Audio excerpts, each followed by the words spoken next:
আমরা এমন একটা মুহূর্তে কোরআন সামনে নিয়ে আপনাদের সামনে বসে আছি, যে মুহূর্তে পৃথিবীর দ্বিতীয় বৃহত্তর মুসলিম দেশ বাংলাদেশ থেকে ইসলামের আলোকে মুছে ফেলে দেওয়ার জন্য জঘন্য চক্রান্ত চলছে। আমাদের খুব লজ্জা হয় কথাটা বলতে যে আমরা 90 থেকে 95% মুসলিম অধ্যুষিত দেশের নাগরিক। বাস্তবতা এটা আমাদের লজ্জা হয় বলতে। একসময় গর্ববোধ করতাম, এখন লজ্জিত হই। কেন লজ্জিত হই? কারণ হচ্ছে আমরা সংখ্যাগরিষ্ঠ মুসলিম এ দেশে থাকার পরেও অধিকারের দিক থেকে আমরা একেবারেই সংখ্যালঘু। বাস্তব না অবাস্তব? ধর্মীয় অনুশাসন শুধু তুচ্ছ আর তাচ্ছিল্য ব্যঙ্গই করা হয় না, ইদানিং পদে পদে ধর্মীয় কৃষ্টি কালচারে পরিকল্পিতভাবে বাধা দেওয়া হচ্ছে।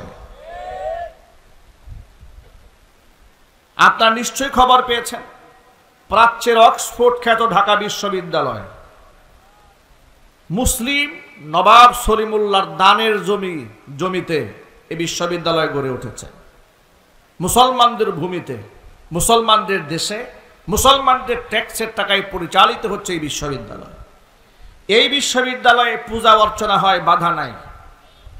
শিখদের সরাসরি তলোয়ার হাতে নিয়ে শোডাউন হয়, তাতেও বাধা নাই। কনসার্ট হয়, গানের মঞ্চ হয়, হোলি উৎসব হয়, বাধা নাই।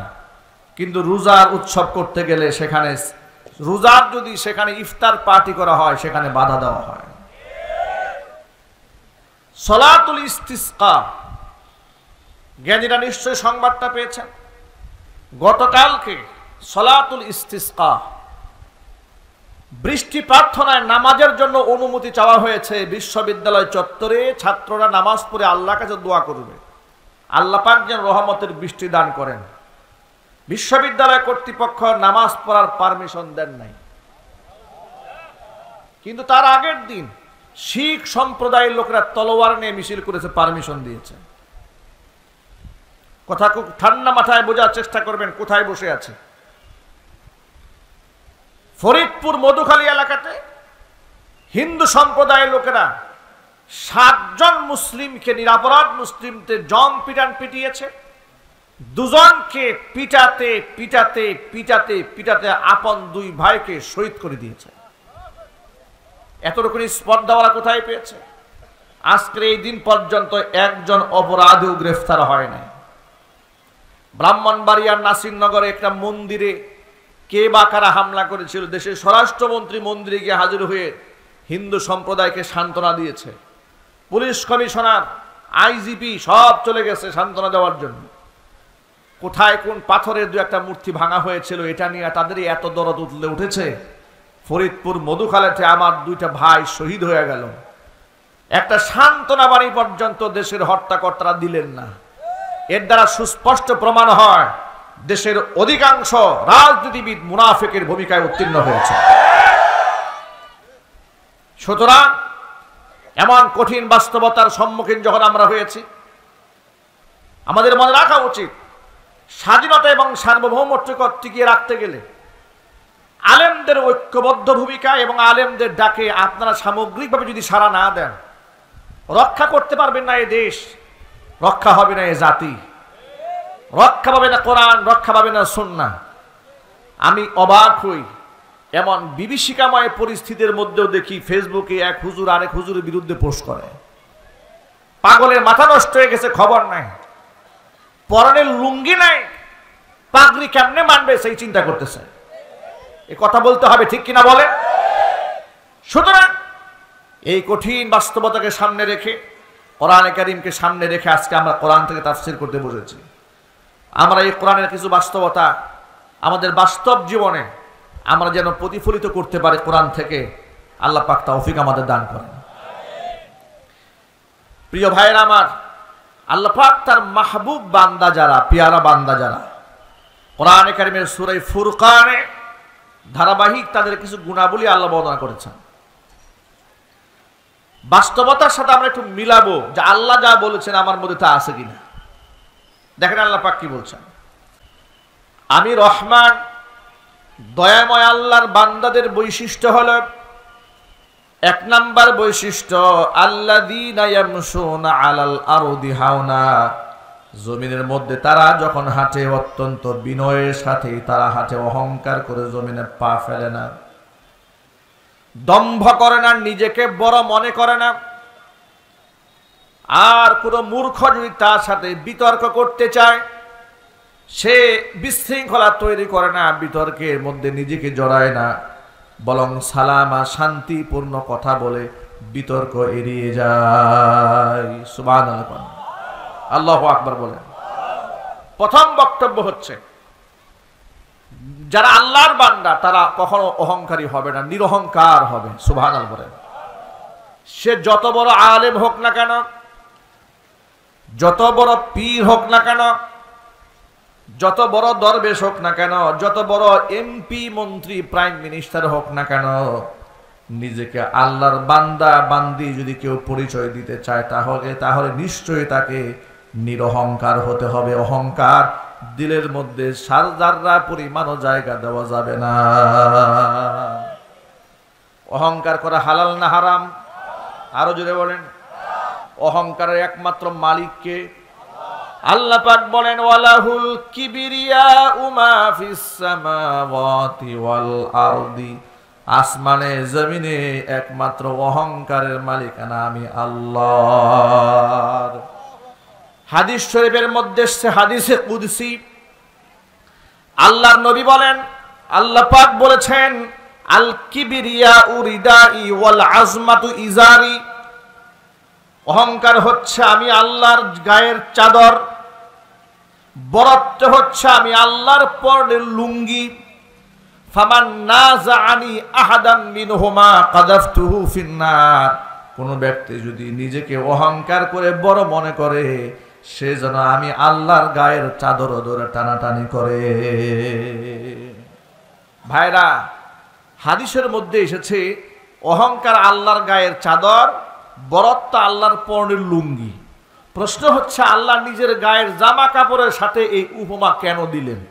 এটা হচ্ছে মূল ব্যাপার। দেখেন, আপনি একজন ব্যক্তিকে যত গালমন্দ করেন, একজন ব্যক্তিকে যত মানহানি করেন, তিনি এতটা কষ্ট পান না যদি আপনি তার গায়ের জামা ধরে টান দেন, তিনি যতটা কষ্ট পান। কথা কি সত্য না অসত্য? কথা জুড়ে বলেন আপনারা। মনে করেন রাস্তাঘাটে আপনি গালমন্দ করেছেন কিংবা আঘাত করেছেন, এত বড় কষ্ট পাবে না যদি জামা টেনে ছিঁড়ে সবার সামনে আপনি তাকে বেইজ্জত করেন। আল্লাহ পাক এই কথা বুঝাতে চাইলেন যে অহংকার করা এটা আমার কাছে এত নিকৃষ্ট গুনাহ, আমি এত আঘাতপ্রাপ্ত হই। কোন ব্যক্তি অহংকার করে সেজন্য আমার গায়ের চাদর ধরে টান দেয়, যে বরত্বটা নিজের মধ্যে জাহির করে সে আমার পরনের লুঙ্গি ধরে টান দেয়। অতএব ফামান নাযাআনি আহাদাম মিনহুমা, কোন মানুষ যদি এই কাজটা করে, কাযাফতুহু ফিন্নার, একে আমি সরাসরি জাহান্নামের মধ্যে নিক্ষেপ করব। তার সিজদাও কাজ হবে না, রুকুতেও কাজ হবে না।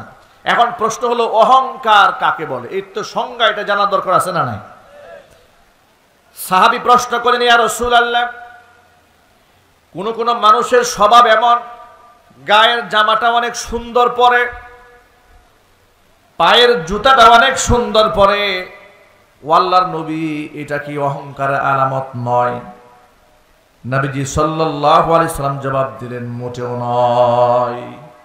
ইন্নাল্লাহা জামিলুন ইউহিব্বুল জামাল, আল্লাহ নিজে সুন্দর, সৌন্দর্যতাকে আল্লাহ ভালোবাসেন।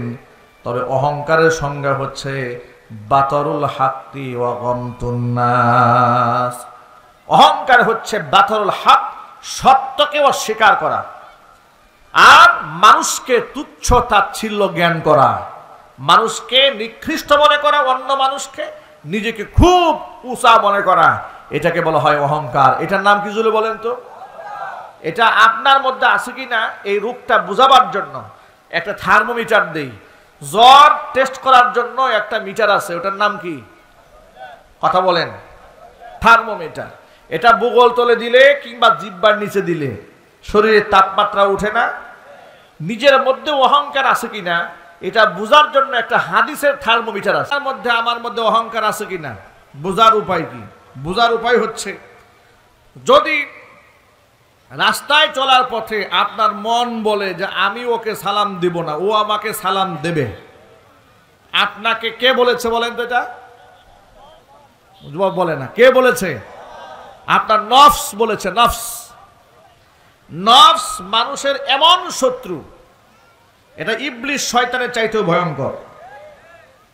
কেন ভয়ঙ্কর বলেছে শুনেন। রমজান মাসে ইবলিস শয়তানকে হাত পায়ে শিকল লাগাই দেওয়া হয়, ও আর কাউকে ধোঁকা দিতে পারে না। কিন্তু রমজানেও কিন্তু সুদের ব্যবসা চলে, শুধু দিনাজপুরে চলে না। রমজানের দিনাজপুরবাসী একটা মিথ্যা কথাও বলে না। দিনাজপুরের কোনো মহিলা রমজানে মার্কেটে যায় না, যায় না কি? এখন প্রশ্ন হলো, রমজানে যদি শয়তানের হাত পায়ে শিকল বাঁধা থাকে তাহলে মানুষ গুনাহ করে কেন? কথার জবাব হচ্ছে, ইবলিস শয়তানের হাত পায়ে শিকল পরা থাকলেও নফস শয়তানের হাত পায়ে শিকল পরা থাকে না। নফস মানুষের এত ভয়ঙ্কর শত্রু যে শয়তান মানুষকে আজকে ধোঁকা দেয়। ওই শয়তানকে ধোঁকা দিয়েছিল কে? ওই শয়তানকে ধোঁকা দিয়েছিল তার নফস। নফসেই তো তাকে বলেছিল, বেটা তুই হলো আগুনের তৈরি, আদম হচ্ছে, কথা বলে না কেন, আদম কিসের তৈরি? আল্লাহু আল্লাহু তুমি জাল্লে জালালুহু, শেষ করা তো যায় না গেয়ে তোমার গুণগান। তুমি কাদের ও গাফফার, তুমি জলিল ও জব্বার, অনন্ত অসীম তুমি রহিম রহমান। আল্লাহু আল্লাহু তুমি জাল্লে জালালুহু, শেষ করা তো যায় না গেয়ে তোমার গুণগান। ভাইরা, আল্লাহ রাব্বুল আলামিন আদম আলাইহিস সালাতু ওয়াস সালামকে যখন তৈরি করলেন, তখন আযাজিল সহ ফেরেশতাদের সাথে যারা, সবাইকে বললেন সিজদা দিতে। আযাজিল, যাকে আমরা শয়তান বলি, তাকে ধোঁকা দিয়েছিল কে? তার নফস। সে বলল যে আদম হচ্ছে মাটি আর আমি হইলাম আগুন। নফসে ওরে খেয়ে দিয়েছে। এই জন্য সকল ভাইদেরকে বলি, নফস আপনাকে যদি বলে রাস্তায় চলার পথে যে আমি ওকে সালাম দেব না, কারণ আমার গায়ের পোশাকটা একটু বেশি ফিটফাট, আমি হলাম এলাকার মধ্যে লাখপতি কোটিপতি, আর উনি হচ্ছেন রিক্সাওয়ালা, কুলি মজুর, ঠেলাওয়ালা, ভ্যানওয়ালা, আমি দিব ওরে সালাম, এতটুকুন ভাব যদি মনের মধ্যে এসে থাকে, আপনি বুঝে নেবেন আপনার মধ্যে অহংকার ঢুকেছে। কথা বলতে হবে, ঠিক কিনা বলেন? অহংকার করা হারাম। আল্লাহর নবী সাল্লাল্লাহু আলাইহি সাল্লাম বলেছেন, মান কানা ফি কলবিহি মিসকালু হাববাতিন মিন খারদালিন মিন কিবরিন লা ইয়াদখুলুল জান্নাহ। চা দিয়ে আমাকে, প্রচুর ধুলা আসতেছে, ধুলা। যার অন্তরে সরিষা দানা পরিমাণ অহংকার থাকবে, ওই ব্যক্তি জান্নাতে প্রবেশ করতে পারবে না। জোরে কর নাউজুবিল্লাহ। নিজেকে আমি কেমনে বড় মনে করব, একটু বোঝার চেষ্টা করেন। পৃথিবীর শ্রেষ্ঠ মানব বিশ্বনবী রাহমাতুল লিল আলামিন, যার চেয়ে গুণের মানুষ পৃথিবীতে আর হওয়া সম্ভব নয়, তিনি কোনোদিন সালামের অপেক্ষায় থাকেন নাই। আবু বকর সিদ্দিক রাদিয়াল্লাহু তাআলা আনহু বলেছেন, নবীজিকে সালাম দেওয়ার জন্য দেয়ালের আড়ালে আড়ালে দাঁড়িয়ে থাকতাম, যাতে করে আগে সালাম দিতে পারে। কিন্তু আল্লাহ নবীকে কোনোদিন আগে সালাম দিতে পারে নাই। নবীজিকে সালাম দেব দেব চিন্তা করতে করতে নবীজি আমাদেরকে আগে সালাম দিয়ে দিতে।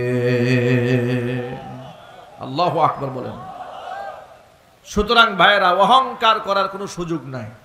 কোরআন মাজিদ আল্লাহ পাক সূরা বনী ইসরাঈলে আরেকটু ব্যাখ্যা করে বলেছেন, ওয়ালা তামশি ফিল আরদি মারহা ইন্নাকা লান তাখরিকাল আরদা ওয়া লান তাবলুগাল জিবালা তুলা।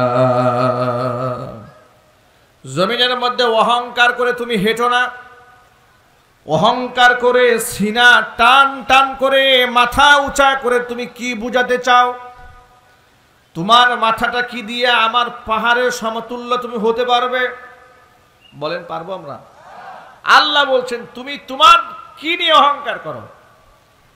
তুমি কি ওয়ালান তাবলুগাল জিবালা তুলা, মাথা উঁচা করে কি আমার পাহাড়ের চূড়ায় গিয়ে মাথা ঠেকাতে পারবে? কশ্চিন কালেও পারবে না। এমন কি আমার জমিনের মধ্যে অহংকার করে পা ফেলে আমার জমিনকে তুমি ফাটাইয়াও দিতে পারবা না। তোমার কিসের এত অহংকার? আল্লাহু আকবার বলেন। এই জন্য জমিনের মধ্যে হাঁটার সিস্টেমও আছে। কোরআনে কারিমে সূরা লুকমানের মধ্যে আল্লাহ বলে দিয়েছেন হাঁটার ঢংটা তাহলে কেমন হবে? সিনার টান টান করে হবে না, আবার একেবারে কুজা হয়ে হাঁটবেন তাও হবে না, একেবারে ধীরে ধীরে হাঁটবেন তাও হবে না, আবার দৌড় দিবেন তাও হবে না। তো কেমনে হাঁটবেন শোনেন। আগে কোন সুবহানাল্লাহ। কেন সুবহানাল্লাহ পড়িয়েছি একটু লক্ষ্য করেন। আমার ইসলাম কতটা প্রশস্ত, আমি জমিনের মধ্যে কিভাবে হাঁটবো তাও আল্লাহ আমাকে কোরআনের কারিমের আয়াত নাজিল করে শিখিয়ে দিয়েছেন। আল্লাহ পাক বলেন ওয়াকসিদ ফি মাশিকা ওয়াগদুদ মিন সাউতিক ইন্না আনকারাল আসওয়াতি লাসাউতুল হামির। ওয়াকসিদ ফি মাশিকা, যখন তুমি হাঁটবে মধ্যম পন্থা অবলম্বন করে হাঁটবে, বেশি দ্রুতও হাঁটবে না, আস্তেও হাঁটবে না, আবার দৌড়ে দেবে না, আবার একেবারে টালমাটাল হয়ে পড়বে তাও যেন না হয়। সিনা টান টান করেও হাঁটবে না, একেবারে মাথা নিচু করেও নয়, হালকা ঝুঁকে হাঁটবে। তোমার হাঁটার মধ্যে যেন মনে হয় নিশ্চয়ই তোমার মধ্যে বিনয় আছে। কোন ব্যক্তি যদি বিনয় অবনত চিত্ত হয় একমাত্র আল্লাহর খুশির জন্য, নবী করিম সাল্লাল্লাহু আলাইহি সাল্লাম বলেছেন মান তাওয়াদা লিল্লাহ রাফাআহুল্লাহ, যে ব্যক্তি নিজেকে ছোট মনে করেছে আল্লাহর জন্য, আল্লাহ পাক তাকে বড় বানিয়ে দেবেন। আল্লাহর নবী আমাদেরকে একটা দোয়া শিখিয়ে দিয়েছেন, দোয়াটা সব সময় পড়বেন। আল্লাহুম্মা জাআলনি ফি আইনি সগীরা ওয়া ফি আ'য়ুনিন নাসি কাবীরা। আল্লাহ তাআলা তুমি আমার নিজের দৃষ্টিতে আমাকে নিজেকে একেবারে তুচ্ছ ছোট বানায় দাও, মানুষের দৃষ্টিতে তুমি আমাকে বড় বানায় দাও। সকলে জোরে জোরে বলেন আমিন। এই দোয়াটা মুখস্থ রাখবেন। সবাই আমার সাথে বলেন আল্লাহুম্মা জাআলনি, আরো জোরে আল্লাহুম্মা জাআলনি ফি আইনি সগীরা ওয়াফি আ'য়ুনিন নাসি কাবীরা।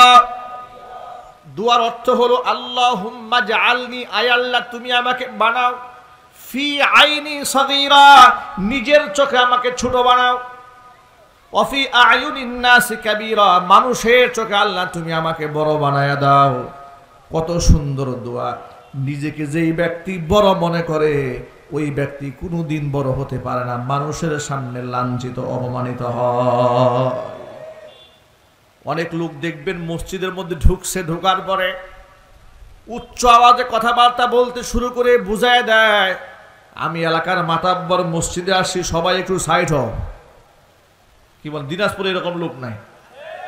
মসজিদে ঢুকে ও কারণে কাশি একটা দিছে, অপ্রয়োজনে একটা কাশি দিয়েছে, কিংবা জোর আওয়াজ একটা কথা বলেছে, এই বাতের সাহেব খবর কি, মসজিদের ভিতরে গিয়ে চিৎকার একটা মেরে দিয়েছে।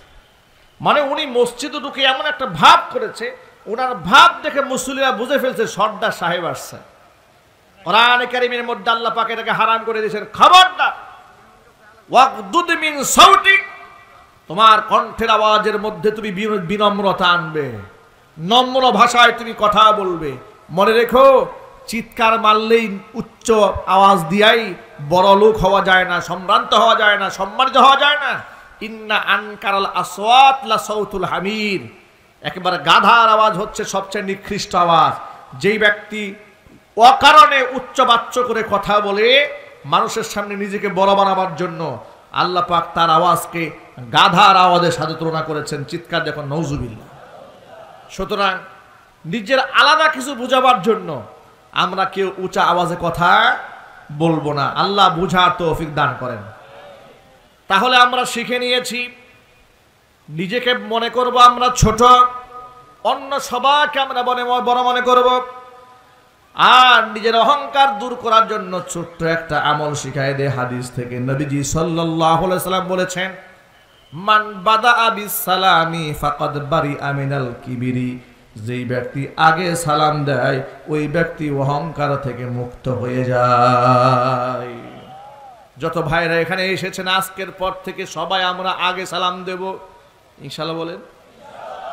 আচ্ছা, আপনাদেরকে ছোট্ট একটা কোশ্চেন করি, দেখি আপনারা উত্তরটা দিতে পারেন কিনা।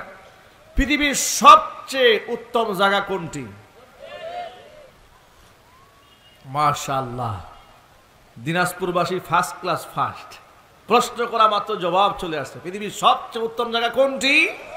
মসজিদ। এবার বলেন তো পৃথিবীর সবচেয়ে খারাপ জায়গা কোনটি? বাজার। আচ্ছা, আপনারা কি জানেন মসজিদ কেন শ্রেষ্ঠ, বাজার কেন খারাপ? এর ব্যাখ্যা হচ্ছে, মসজিদ এমন একটা জায়গা যেখানে পাপিষ্ঠ নরাদম ফাসেক ফুজ্জার গেলেও আল্লাহর কথা মনে হয়ে যায়। বাজার এমন একটা জায়গা বুজুর্গ লোকও বাজারে ঢুকলে ব্যস্ত আল্লাহর ভুলে যায়। কথা বলতে হবে, ঠিক কিনা? এই জন্য বাজার হচ্ছে সবচেয়ে নিকৃষ্ট জায়গা, মসজিদ হচ্ছে সবচেয়ে উৎকৃষ্ট জায়গা। এখন নবীজি সাল্লাল্লাহু আলাইহি সাল্লামের একজন সাহাবীর নাম ছিল আনাস ইবনে মালিক রাদিয়াল্লাহু তাআলা আনহু। আপনারা কি নামটা শুনেছেন? আনাস ইবনে মালিক রাদিয়াল্লাহু তাআলা আনহু রাসূলের বিশিষ্ট খাদেম সাহাবী। ঘন ঘন তিনি বাজারে যেতেন। সাহাবায়ে কেরাম প্রশ্ন করলেন, আপনি আল্লাহর নবীর খাদেম সাহাবী, নিশ্চয়ই হাদিস আপনি জানেন বাজার সবচেয়ে খারাপ জায়গা। বলে, হ্যাঁ জানি। মসজিদ সবচেয়ে উত্তম জায়গা, সেটাও জানি। খালি ঘন ঘন বাজারে যান কেন? তিনি বললেন, শোনো, এই মাসলা খুব ভালো করে জানি। বাজারে আমি ঘন ঘন যাই আল্লাহকে ভোলার জন্য নয়, বাজারে ঘন ঘন যাই কারণ বাজারে যত মানুষ পাওয়া যায় রাস্তাঘাটে এত মানুষ পাওয়া যায় না। যত মানুষকে সামনে পায় সমস্ত মানুষকে আমি একটা করে সালাম দিয়ে দিই। কারণ হলো, সালাম যে ব্যক্তি যত বেশি দেবে, যত বেশি সালামের প্রসার ঘটাবে আল্লাহ পাকের রহমতের ভাগীদার সে তত বেশি হবে। আপনি যদি জান্নাতে যেতে চান তাহলে ছোট্ট একটা আমল আছে, নবী করিম সাল্লাল্লাহু আলাইহি ওয়াসাল্লাম আমাদের শিখিয়ে দিয়েছেন। আল্লাহর হাবিব বলেন, 1 নাম্বার আফসুস সালাম, 2 নাম্বার ওয়া আতইমুত তাআম, 3 নাম্বার ওয়া সাল্লু ওয়ান নাসু নিয়াম। 3টা আমল যদি তুমি করতে পারো তাদখুলুল জান্নাতা বিসালাম, একেবারে আরামের সাথে তুমি আল্লাহর বেহেশতে চলে যাবে। কয়টা আমল? 3টা। 1 নাম্বার আফসুস সালাম, সালামের প্রচারক হতে হবে। শুধু সালাম দিলে হবে না, ভিন্ন হাদিসের মধ্যে সালাম দেওয়ার কথা এসেছে। আফসু মানে হচ্ছে আলিনু, ইলান করা। তুমি সালামের ঘোষক হবে, সালামের প্রচারকারী হবে, সালামের প্রসারকারী হবে। একবার সালাম দিলে কি সালামের প্রচার করা হলো? জোরে বলেন আপনারা। 2 বার দিলে হলো না। হুজুর বলেছেন, কোন ব্যক্তির সাথে তোমার এই গাছের আড়ালে দেখা হয়েছে, একবার গাছ থেকে ঘুরান দিয়ে সে আবার দেখা হয়েছে, তুমি আবার সালাম দাও। সুবহানাল্লাহ, কি বাড়ি গিয়ে বলবেন? এই সালাম এত বেশি দিতে হবে। আজকে তো আফসোস এবং পরিতাপের সাথে লক্ষ্য করছি, বাংলাদেশে এমন কিছু নেতার আবির্ভাব ঘটেছে যে নেতারা সালামও দিতে জানেন না। এই নেতা বাংলাদেশে আছে না নাই? বাংলাদেশে এক সেলিব্রিটি তারকা খ্যাত, গতবার অটো এমপি হয়েছে মাগুরা 1 আসন থেকে। তিনি আসসালামু আলাইকুম ওয়া রাহমাতুল্লাহ এতটুকু বলতে পারেন না, সালামটা দিতে জানেন না, এমপি হয়ে বসে আছে। দায়িত্ব জ্ঞানহীন লোকদের কারণে আল্লাহ পাকের আযাব আসে, গজব আসে। কথা বলতে হবে, ঠিক কিনা? এই যে আপনাদের স্বতন্ত্র এমপি কত চমৎকার কথা বলেছেন, সন্তানকে হাফেজ বানাচ্ছেন। একটু বুঝতে পেরেছেন কথাটা? কত মোহাব্বত থাকলে সন্তানদেরকে হাফেজ কোরআন বানাচ্ছেন। আবার তার মতো এমন এমপিও আছে যারা সংসদে গিয়া বলে মাদ্রাসার মধ্যে জঙ্গি তৈরি হয়। কথা বলতে হবে, ঠিক কিনা বলেন? সুতরাং সৎ নেতৃত্ব সমাজের মধ্যে প্রতিষ্ঠা করতে হবে। সমাজে যদি সৎ নেতৃত্ব প্রতিষ্ঠা না হয়, তাহলে ওই যে বিশ্ববিদ্যালয়ে ইস্তিসকার নামাজ পড়তে দেয় নাই, সারা বছর আন্দোলন করেও কোনো লাভ হবে না। যদি খেলাফত কায়েম দেশে না হয়, ইসলাম যদি আমরা প্রতিষ্ঠিত করতে না পারি, চিৎকার চেঁচামেচি করলে কোনো ফায়দা হবে না। এই জন্য ঐক্যবদ্ধ হতে হবে আল্লাহ পাকের দ্বীন জমিনের মধ্যে কায়েম করার জন্য। পারবো না ইনশাআল্লাহ? জোরে বলেন না পারবো না ইনশাআল্লাহ? আল্লাহ কবুল করে, জোরে করে আমিন। হাত নামান প্রিয় ভাইরা আমার। তাহলে আল্লাহ নবী সাল্লাল্লাহু আলাইহি ওয়াসাল্লাম শিক্ষা দিলেন, শোনেন।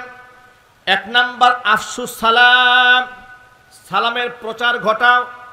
আজকের এই দিনের পর থেকে আমি নিজেকে বলছি, আপনাদেরকেও বলছি, আমার আগে যেন অন্য কেউ আমাকে সালাম দিতে না পারে। আমাকে কম্পিটিশন করতে হবে, প্রতিযোগিতা করতে হবে। আবার এমন কিছু বেহায়া লোক সমাজে আছে, নিজে তো সালাম দেয় না, অন্যদেরকে ডেকে বলে বাড়ির খানা শেষ। আছে না নাই? আরো যদি বলেন। অথচ এই ব্যাপারে নবীজি কত বেশি গুরুত্ব দিয়েছেন শোনেন। আল্লাহর হাবিব বলেন, মান কানা ইউমিনু বিল্লাহি ওয়াল ইয়াউমিল আখির ফালিয়ুকরিম দায়ফা। যেই ব্যক্তি আল্লাহর উপরে তার রাসূলের উপর ঈমান এনেছে, ওই ব্যক্তি যেন অবশ্যই তার মেহমানকে সম্মান করে। জোরে করেন সুবহানাল্লাহ। জাতির পিতা ইব্রাহিম আলাইহিস সালাতু ওয়াস সালাম মেহমানদারি করাকে কত ভালোবাসতেন। প্রত্যেক বেলায় মেহমানকে সাথে নিয়ে বড় দস্তরখানায় খানা খেতেন। বাড়িতে যদি মেহমান না থাকতো, রাস্তা থেকে লোক ধরে এনে দস্তরখানায় বসাই দিতেন। জোরে বলেন আল্লাহু আকবার। ছোট্ট একটা ঘটনা আপনাদের সাথে শেয়ার করি। আল্লাহর নবী রাহমাতুল লিল আলামিন, তিনি ছিলেন জাওয়াদান কারীমা, বিরাট বড় দানশীল। মনটা ছিল আকাশের মতো প্রশস্ত। সুবহানাল্লাহ। বিরাট উদার মনের ছিলেন নবীজি সাল্লাল্লাহু আলাইহি ওয়াসাল্লাম। মানুষকে দিতে দিতে এক সময় এমন হয়েছে ঘরে কিচ্ছু নাই দেওয়ার মতো। একবার এক মেহমান আসলেন রাসূলের কাছে। আল্লাহ নবী তাকে কি খাওয়াবেন পেরেশান হয়ে গেলেন। প্রথমে নিজের ঘরে নক দেন, আয়েশার কাছে জিজ্ঞেস করেন, আয়েশার ঘরের মধ্যে কোনো খাবার আছে? আয়েশা বলেন, নবীজি ঘরের মধ্যে কোনো খাবার নাই, পানি ছাড়া কিচ্ছু নাই। হাফসা রাদিয়াল্লাহু তাআলা আনহার ঘরে গেলেন। হাফসা রাদিয়াল্লাহু তাআলা আনহা একই জবাব দিলেন। নবীজি সাল্লাল্লাহু আলাইহি সাল্লাম মসজিদে নববীতে ফিরে এলেন। উপস্থিত সাহাবীদেরকে বলেন, ও সাহাবীরা, আজকে রাতের বেলায় এই মেহমানকে যেই ব্যক্তি আপ্যায়ন করবে, আল্লাহ রাব্বুল আলামিন তার উপর রহমতের বৃষ্টি বর্ষণ করবেন।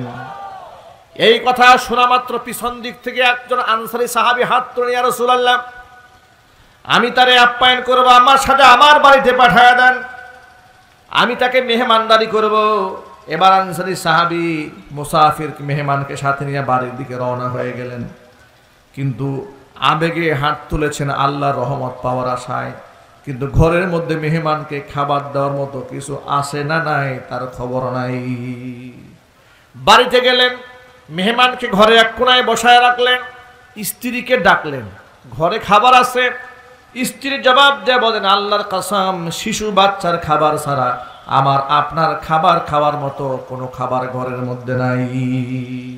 লোকটা বলেন, আল্লাহ রাসূল বলেছেন মেহমানকে সম্মান করলে, মেহমানদারি করলে আল্লাহ রহমত দিবে। তুমি কি রহমত চাও না? বলে নিশ্চয়ই চাই। তাই যদি চেয়ে থাকো তাহলে মনে রেখো, আমার বাচ্চারাদেরকে আজকে প্রয়োজনে সারা রাত তুমি না খায় রাখবা, আমরা কুলে করে বাচ্চাদেরকে নিয়ে রাত কাটায় দেব। বাচ্চার খাবারটা মেহমানের জন্য প্রস্তুত করো, যাতে করে আল্লাহর রহমত পেতে পারি। বাচ্চার খাবারটা মেহমানের জন্য প্রস্তুত করা হলো। সাহাবী একটা কৌশল অবলম্বন করলেন। মেহমানের সাথে মেজবানে খাবার অংশগ্রহণ করা সুন্নত, এই কথাটা মনে রাখবেন। মেহমানের সামনে খাবার দিলেন আর আপনি সেই খাবারটা পাশে একটু খেলেন না, এর দ্বারা মেহমান হয়তো মনে মনে ভাবতে পারে যে আমাকে যা দিয়েছে উনি এর থেকে 12টা খাবে। কথা কথা কথা এমনটা মনের মধ্যে আসতে পারে কিনা? আসতে পারে। এই জন্য মেজবানের জন্য সুন্নত হচ্ছে তিনি মেহমানের সাথে বসে এক দস্তরখানায় খানা খাবেন। এখন এই সুন্নত তিনি কেমনে আদায় করবেন? খাবার তো আছেই মাত্র একজনের, তিনি একটা কৌশল অবলম্বন করলেন। সেই কৌশলটা কি শোনেন। স্ত্রীকে বললেন, তুমি আমার জন্য একটা খালি প্লেট দিবা, মেহমানের খাবারটা ভরপুর করে দেওয়ার প্লেটে। যখন খাবারটা সামনে দেওয়া হবে, ঘরের কুপিটা কৌশলে বন্ধ করে দিবা, অন্ধকার। আমি খালি প্লেটটা নাড়াচাড়া করব, আমার মেহমান মনে করবে আমি ঠিকমতো খাবার খাচ্ছি তার সাথে। সুবহানাল্লাহ বলবেন না? এতটুকুন ত্যাগ, এতটুকুন কোরবানি করে মেহমানদারি করেছে পৃথিবীতে আর কোনো নজিরে আছে? নজিরে নাই। এই কাজটা তিনি রাতের বেলায় তিনি করলেন। করার পরে সকালবেলা ফজরের নামাজ পড়তে গেছেন জামাতে মসজিদে। মসজিদে নামাজ যখন শেষ হয়েছে, নবী করিম সাল্লাল্লাহু আলাইহি ওয়াসাল্লাম ওই সাহাবীর চেহারার দিকে তাকিয়ে তাকিয়ে হাসতেছে। ডেকে বলেন, সাহাবীরে, গত রজনীতে তুমি এবং তোমার স্ত্রী মেহমানের সাথে যা করেছো, জিবরাইল পাঠায় আল্লাহ পাক সব কিছু আমাকে বলে দিয়েছে। আল্লাহ পাক তোমাদের জন্য রহমত নাজিল করে দিয়েছে। শুধু কি তাই, তোমাদের পক্ষে আল্লাহ পাক এই কোরআনে কারীমের একটা আয়াত নাজিল করে দিয়েছে। জোরে করে আল্লাহু আকবার। আল্লাহ পাক বলেন, ওয়ায়ুথিরুনা আলা আনফুসিহিম ওয়ালাউ কানা বিহিম খাসাসা। নবীর সাহাবীরা এমন আদর্শ মানুষ, নিজেদের মধ্যে ক্ষুধা দারিদ্রতা থাকার পরেও যারা নিজের উপর অন্যকে প্রাধান্য দেয়, তাদের নাম হলো সাহাবায়ে কেরাম। জোরে কোন আল্লাহু আকবার। এই ঘটনা আপনাদের সাথে শেয়ার করার উদ্দেশ্য একটাই, মানুষদেরকে খাবার খাওয়ানো উত্তম ইবাদত। কথা মনে থাকবে তো ইনশাআল্লাহ। প্রথম কাজ আফসুস সালাম, সালামের প্রচার করতে হবে। 2 নম্বর কাজ ওয়া আতইমুত তাআম, মানুষদেরকে খাবার খাওয়াতে হবে। 3 নম্বর ওয়াসাল্লু ওয়ান নাসু নিয়াম, রাতের বেলায় মানুষ যখন ঘুমায় যায় তখন তুমি তোমার রবের সামনে সেজদায় পড়ে কান্না করবা। রাতের বেলায় ইবাদত করলে কি ফায়দা হবে শোনেন। আল্লাহ রাব্বুল আলামিন এরপরে বলছেন, আমি আল্লাহর মাহবুব বান্দা যারা, তাদের 1 নম্বর বৈশিষ্ট্য, তারা অহংকারী হবে না, জমিনের মধ্যে অহংকার করে পা ফেলবে না, 1 নম্বর। 2 নম্বর ওয়াইদা খাতাবাহুমুল জাহিলুন, মূর্খদের সাথে ওরা বিতর্কে জড়াবে না, কালু সালামা, শান্তিময় কথা বলে সমাজের শান্তি স্থিতিশীলতা ঠিক রাখবে। 2 নম্বর। 3 নম্বর বৈশিষ্ট্য হচ্ছে ওয়াল্লাযীনা ইয়াবিতুনা লিরাব্বিহিম সুজদান ওয়া কিয়ামা, রাতের বেলায় রবের সামনে সেজদায় পড়ে রাত কাটায় দেবে। জোরে করে আল্লাহু আকবার। শুধু কি তাই, কিয়ামুল লাইল করে রাত কাটায় দেবে। রাতের বেলায় ইবাদত করলে 5 ওয়াক্ত নামাজের সাথে সাথে কোনো ব্যক্তি যদি তাহাজ্জুদের নামাজ পড়ে, 4টা ফায়দা হবে। কয়টা জোরে বলেন, সবাই বলেন কয়টি?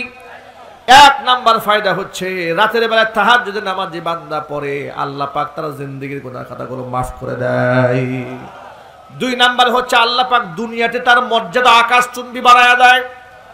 3 নাম্বার, সেই ব্যক্তির চেহারার মধ্যে আল্লাহ নূর ঢেলে দেয়। জোরে করে সুবহানাল্লাহ। 4 নাম্বার হচ্ছে আল্লাহ রাব্বুল আলামিন ওই বান্দাকে জান্নাতের মধ্যে ঢুকায়া দেয়। 4টা গুণের অধিকারী হতে পারেন তাহাজ্জুদের নামাজ পড়ে। কোরআন মাজিদ আল্লাহ রাব্বুল আলামিন তার হাবিবকে ডেকে বলেছেন, ওয়া মিনাল লাইলি ফাতাহাজ্জাদ বিহি নাফিলাতাল লাক আসা আইয়াবআসাকা রাব্বুকা মাকামান মাহমুদা। নবীজি, রাতের বেলায় কিছু অংশ আপনি অতিরিক্ত তাহাজ্জুদের নামাজে সময় কাটান।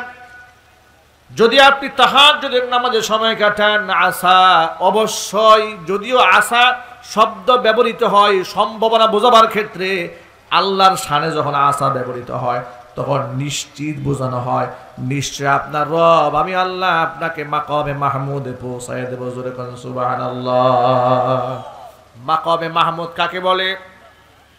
নবীজি বলেছেন, সালু লিয়াল ওয়াসিলা, আমার উম্মতেরা তোমরা আমার জন্য ওয়াসিলা তালাশ করবে। ওয়াসিলা মানে হচ্ছে মাকামে মাহমুদ। সুবহানাল্লাহ। যেই মাকামে মাহমুদে নবীজি সাল্লাল্লাহু আলাইহি ওয়াসাল্লাম পৌঁছে গেলে উম্মতের নাজাতের পথে কোনো বাধা থাকবে না।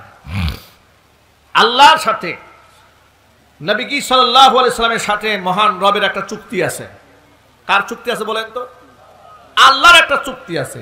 সেই চুক্তি হচ্ছে, ও আমার নবী, ইন্না সানুযিকা ফি উম্মাতিক ওয়ালা নাসুকা, আপনার উম্মতের ব্যাপারে আপনি যতক্ষণ সন্তুষ্ট না হবেন ততক্ষণ পর্যন্ত আপনাকে আমি সন্তুষ্ট করেই ছাড়ব। সুবহানাল্লাহ, আর আসতে বলেন। এই ডিমান্ড আল্লাহর পক্ষ থেকে প্রাপ্তিটা, এটা কি ছোট না বিরাট বড়? আল্লাহ ওয়াদা করেছেন তার রাসূলের সাথে, ইন্না সানুরদিকা ফি উম্মাতিক, হে নবী আপনার উম্মতের ব্যাপারে অবশ্যই আমি আপনাকে সন্তুষ্ট করে ছাড়ব। ওয়ালা নাসুক, আপনার উম্মতের ব্যাপারে আপনার মনে কোনো আঘাত আমি রাখবো না। আল্লাহু আকবার। কিয়ামতের ময়দানে নবীজি সাল্লাল্লাহু আলাইহি ওয়াসাল্লাম সিজদায় পড়ে যে জায়গার মধ্যে কাঁদবেন, জায়গার নাম মাকামে মাহমুদ। প্রথমবার আল্লাহ পাক তাকে মাথা উঁচা করতে বলবেন, মুখ 4 বার উঁচা করতে বলবেন। কয়বার? প্রথমবার উঁচা করতে বলবেন, ইরফা রাসাকা ইয়া মুহাম্মদ, মুহাম্মদ মাথা উঠান, ওয়াসাল ওয়াকুল ইউসমা, আপনি আজকে বলেন আপনার কথা শোনা হবে। ওয়াসাল তো আপনি আজকে চান আপনাকে প্রদান করা হবে।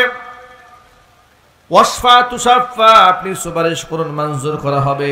নবীজি সাল্লাল্লাহু আলাইহি ওয়াসাল্লাম আল্লাহকে ডেকে বলবেন, উম্মতি উম্মতি, আয় আমার রব, আমার উম্মতের বিরাট একটা অংশের মানুষ জাহান্নামে চলে গেছে। আল্লাহ পাক বলবেন, ও আমার হাবিব, আপনার উম্মতের যারা গুনার কারণে জাহান্নামে চলে গেছে, যাদের অন্তরে বুটের দানা পরিমাণ, বুট পরিমাণ ঈমান আছে, এদেরকে বেছে বেছে আপনি নিজ হাতে জাহান্নাম থেকে উদ্ধার করে জান্নাতে নিয়ে যান। আল্লাহর নবী নিজ হাতে বাছাই করে উম্মতের বিরাট একটা অংশকে জান্নাতে ঢুকাই দিবেন। এরপরেও নবীজির মন ঠান্ডা হয় নাই। আবার নবীজি একই জায়গায় সিজদায় পড়ে শুধু কাঁদতেই থাকবেন আর আল্লাহর প্রশংসা করবেন।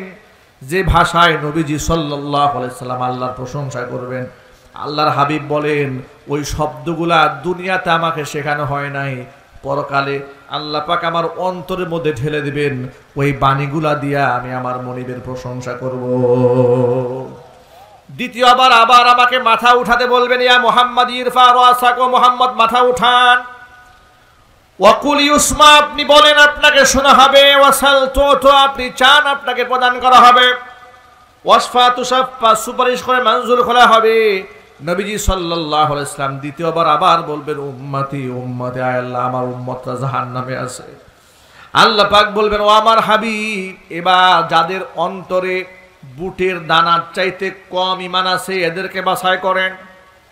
এবার আল্লাহ নবী বিরাট একটা অংশের মানুষকে জাহান্নাম থেকে উদ্ধার করে জান্নাতে ঢুকাই দিবেন। হুজুরে কোন আল্লাহু আকবার। এতেও নবীজির মন ভরবে না, আবার সিজদায় পড়ে কাঁদবেন। আল্লাহ পাক ঠিক একই কথা বলবেন, আবার কেন কাঁদেন আপনি? আবার বলবেন, হাবলি উম্মতি উম্মতি, আয় আল্লাহ আমার উম্মত জাহান্নামে আছে। আবার মন ঠান্ডা হয় না, আমার উম্মত এখনো জাহান্নামে আছে। নবীজি বলবেন মাথা, নবীজি সাল্লাল্লাহু আলাইহি ওয়াসাল্লামকে আল্লাহ বলবেন, ও আমার হাবিব, এবার আপনি যান জাহান্নামের কাছে গিয়া দেখেন যাদের অন্তরে একেবারে সরিষা দানার চাইতে কম ঈমান আছে, একবারে যাররা পরিমাণ ঈমান যাদের আছে, এদেরকে বাছাই করে করে আপনি জান্নাতে নিয়ে যান। আল্লাহু আকবার বলেন। এবার নবীজি তৃতীয়বারের মতো এই কাজটা করবেন। বিরাট একটা অংশের মানুষকে জাহান্নামের আগুন থেকে উদ্ধার করে জান্নাতে ঢুকাই দেবেন। এরপর নবীজির মন ভরবে না, আবার চতুর্থবার সিজদায় পড়বেন। সর্বশেষ এত বেশি কাঁদবেন, এত বেশি কাঁদবেন, আর আল্লাহ পাক বলবেন, হাবিব এখন কেন কাঁদেন?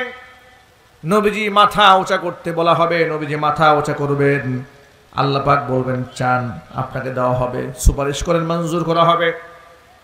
একটা বারো পরিবারের জন্য কিছু চাইলেন না, নিজের জন্য কিছু চান নাই, সর্বশেষ চাওয়া এটা।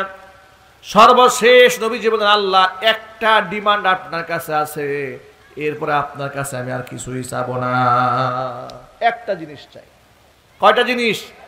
আর চাবো না, আল্লাহ আপনার কাছে শেষ চাওয়া। আল্লাহ পাক বলেন, মুহাম্মদ আপনি কি চান? নবীজি সাল্লাল্লাহু আলাইহি ওয়াসাল্লাম বলেন, আল্লাহ কার ঈমান কতটুকু আছে, আদনা থেকে আদনা, সরিষা দানা নাকি জাররা পরিমাণ, কিছু দেখতে চাই না। আপনি আমার সুযোগ দিবেন, জীবনে একবার যে লা ইলাহা ইল্লাল্লাহ বলছে, আমি আরে ধরে নিজ হাতে জান্নাতে নিয়ে যাব। আল্লাহ পাক বলবেন কিফ ইয়া মুহাম্মদ, মুহাম্মদ থামেন, আপনি থামুন, আপনার দৌরাত্ম এতটুকু শেষ, আপনি আর একবারে সামনে যেতে পারবেন না। যা করার আপনি করে ফেলেছেন, যা সুযোগ দেওয়ার আপনাকে দেওয়া হয়ে গেছে। তবে আপনার সাথে তো আমার ওয়াদা আছে, আপনার দিল আমি খুশ করেই ছাড়বো। ওয়াদা তো বলে হ্যাঁ ওয়াদা আছে। অবি ইজ্জতি অবি আজমাতি কুদরতি, আমার ইজ্জতের কসম, আমার বরত্বের কসম, আমার সম্ভ্রমের কসম, গোটা জীবনে একবার যে ব্যক্তি লা ইলাহা ইল্লাল্লাহ বলেছে এদেরকে আমি নিজ হাতে জাহান্নাম থেকে উদ্ধার করে আল্লাহ আমার জান্নাতের মধ্যে ঢুকাই দেব। সুতরাং লা ইলাহা ইল্লাল্লাহ আমল আল্লাহর কাছে বড় প্রিয় আমল। নবী সাল্লাল্লাহু আলাইহি ওয়াসাল্লাম বলেছেন এক পাল্লায় যদি লা ইলাহা ইল্লাল্লাহ দেওয়া হয় আর গোটা আসমান জমিন লৌহ কলম চাঁদ সূরজ যদি আরেক পাল্লায় দেওয়া হয়, একটা লা ইলাহা ইল্লাল্লাহর ওজন ভারী হয়ে যাবে। যুবক ভাইরা, কথা লম্বা হয়ে যাচ্ছে, মূল কথায় ফিরে আসি। নবীজি সাল্লাল্লাহু আলাইহি ওয়াসাল্লাম তাহাজ্জুদের নামাজের মধ্যে আল্লাহর কাছে কেঁদেছেন, আর আল্লাহ পাক বলেছেন তাহাজ্জুদ পড়েন, আপনাকে মাকামে মাহমুদে আমি পৌঁছায় দেব। প্রত্যেক রাতের শেষ তৃতীয়াংশে আল্লাহ পাক প্রথম আসমানে নেমে এসে বান্দাদেরকে ডাকতে থাকেন এই কথা বলে, আলা মিন মুস্তাগফিরিন, আসো আমার কাছে, কোনো ক্ষমা প্রার্থনাকারী গুনাহ করেছো আমার কাছে ক্ষমা প্রার্থনা করো, ফাআগফির লাহ, আমি তাকে ক্ষমা করে দেব। সুবহানাল্লাহ। আসো কোনো রিস্কের অভাবী, রিজিক চাও আমার কাছে, চাও, তোমার রিস্কের দুয়ার আমি উন্মুক্ত করে দেব। সুবহানাল্লাহ। সুতরাং ভাইয়ের আমার, রাতের বেলায় তাহাজ্জুদের নামাজ আল্লাহর কাছে বড় প্রিয় আমল। পৃথিবীতে তাহাজ্জুদের নামাজ ছাড়া কোনো ব্যক্তি আল্লাহর ওলি হতে পারে নাই। মনে রাখবেন, দিনের বেলায় ইবাদতে এক স্বাদ, রাতের ইবাদতের ভিন্ন স্বাদ। রাতের বেলায় একাকী মহান রবকে ডেকে দেখুন, চোখের পানি ছেড়ে দেখুন যে তৃপ্তি আল্লাহ রাব্বুল আলামিনের মধ্যে রেখে দিয়েছেন। যারা তাহাজ্জুদের নামাজ পড়ে, দেখুন আমাদের তো একটা বদ অভ্যাস হয়ে গেছে রাত্রি জাগরণ করার। আমরা প্রথম রাতে মোবাইল টিপতে টিপতে টিপতে টিপতে ফেসবুক দেখতে দেখতে রাত 2টা 3টা বাজায় ফেলি। যখন আল্লাহ পাক প্রথম আসমানে নেমে আসেন আমাদেরকে ডাকতে থাকেন, ঠিক ওই সময় আমরা ঘুমায় যাই। কথা বলে না কেন? এটা কি সত্য না অসত্য? সত্য। এই যে দেখেন এমপি সাহেবের ছেলে হিফজ পড়ে, তিনি কি বললেন যে হিফজ পড়া খুব কঠিন একটা বিষয়। তিনি বাবা হয়ে সন্তানকে মাদ্রাসায় পড়ে উপলব্ধি করতে পেরেছেন যে কাজটা বড় কঠিন কাজ। আমি নিজে হিফজ পড়েছি 30 পারা কোরআন, আল্লাহর খাস রহমতে 2001 সনে সূরা ফাতিহা থেকে একেবারে নাস পর্যন্ত আমি এক রাতে মুখস্থ এই 30 পারা কোরআন খতম শুনিয়ে দিয়েছি। এক রাত 30 পারা কোরআন খতম শুনিয়েছি। যখন ওই সময় এত বড় কোরআন পড়েছি আন্দাজ করতে পারি না। এখন বয়স হওয়ার পরে এক পারা পড়তে গলা শুকিয়ে যায়। আর এই কোরআন মুখস্থ করার জন্য সবচেয়ে গুরুত্বপূর্ণ সময় হচ্ছে শেষ রাত। এটা হাফেজ সাহেবরা খুব ভালো জানেন। সারা দিন পড়ার পরে 10 লাইন মুখস্থ করতে জীবন বের হয়ে গেছে, আর তাহাজ্জুদের সময় মাত্র আধা ঘন্টা পড়েছি, 1.5 পৃষ্ঠা মুখস্থ হয়ে গেছে। এই জন্য শেষ রাতের ইবাদত আল্লাহর কাছে বড় প্রিয়। দেখুন 1500 বছর আগে নবীর বক্তব্য, 1500 বছর পরে এসে বিজ্ঞানীরা তার প্রমাণ পেয়েছে। ইসলাম বলেছে, বিজ্ঞান বর্তমান বলে দ্রুত ঘুমায় যাও আর শেষ রাতে তাড়াতাড়ি উঠো। এটা বিজ্ঞান বলল সেদিন। বিজ্ঞানীরা বলেছে শেষ রাতে মানুষের ব্রেইনের যে সেলগুলো থাকে এগুলো খুব শক্তিশালী থাকে, প্রখর থাকে। সুবহানাল্লাহ। কোন ইন্না কুরআনাল ফাজরি কানা মাশহুদা, সকালবেলা কোরআনে কারিমের তেলাওয়াত এটা সাক্ষী হয়ে রয়, কোরআন শরীফে আছে, এটা সেভ হয়ে থাকে। আমরা হিফজ পড়ার ফলে বুঝতে পেরেছি শেষ রাতের প্রত্যেকটা কথা স্মরণ শক্তির মধ্যে এমন ভাবে গাঁথে সহজে ভোলা যায় না। আর এই কপাল পুরা জাতি আমরা সারাদিন ফেসবুক চালায় ঠিক ওই সময়টা ঘুমায় থাকি। কথা বলেন ঠিক কিনা বলেন? এই জন্য আল্লাহর রহমত পাই না, আমরা আল্লাহ পাকের বারাকাও পাই না। এখন থেকে আমরা আমল করব। প্রথম রাতে নবী করিম সাল্লাল্লাহু আলাইহি ওয়াসাল্লাম বলেছেন এশারের নামাজের পরে জরুরত ছাড়া তুমি যেন আবার কোথাও না যাও, খালি বিছানায় শুয়ে পড়ো। আর শেষ রাতে তুমি আগে আগে ঘুম থেকে উঠে যাও। এই কথা রাসূল বলেন ১৫০০ বছর আগে। বিজ্ঞান বর্তমান বলেছে যারা প্রথম রাতে তাড়াতাড়ি ঘুমায়, শেষ রাতে তাড়াতাড়ি উঠে ক্যান্সারের ঝুঁকি থেকে আল্লাহ পাক ওদের বাঁচায় দেয়। একটু জোরে বলবেন না সুবহানাল্লাহ। সুতরাং যুবকেরা, প্রিয় মুরব্বী বাবারা, তাহাজ্জুদের নামাজ, রাতের ইবাদত আমরা করব তো ইনশাআল্লাহ? বলি না ইনশাআল্লাহ? আমার প্রিয় যুবক ভাইরা, মা বোনেরা, তাহাজ্জুদের নামাজ পড়লে আল্লাহ চেহারা সুন্দর বানায় দেয়। ফেয়ারের লাভলি মেখেও যারা সুন্দর হতে পারেন নাই, মায়েরা বোনেরা, তাদেরকে বলবো তাহাজ্জুদের নামাজ পড়েন, আল্লাহ পাক চেহারার মধ্যে নূর ঢেলে দেবে। জোরে কোন আল্লাহু আকবার। বিশ্বাস না হলে আপনি নিজেই জামাতের সাথে 40 দিন ফজরের নামাজ পড়েন, এরপর আয়নার সামনে গিয়ে একটু দাঁড়ান। আপনার 40 দিন আগের চেহারা আর 40 দিন পরের চেহারা এক থাকবে না। আল্লাহ পাক এর মধ্যে রহমত বরকত দিয়ে ভরপুর করে দেবেন। পারবো না ইনশাআল্লাহ যুবকেরা? আল্লাহ যেন কবুল করেন। জোরে কোন আমিন। দেখুন, আমাদের দেশে যদি ইসলামটাকে যদি আমরা স্বাধীনভাবে চর্চা করতে পারতাম, এ দেশ ভালো হয়ে যেত, সমাজ ভালো হয়ে যেত।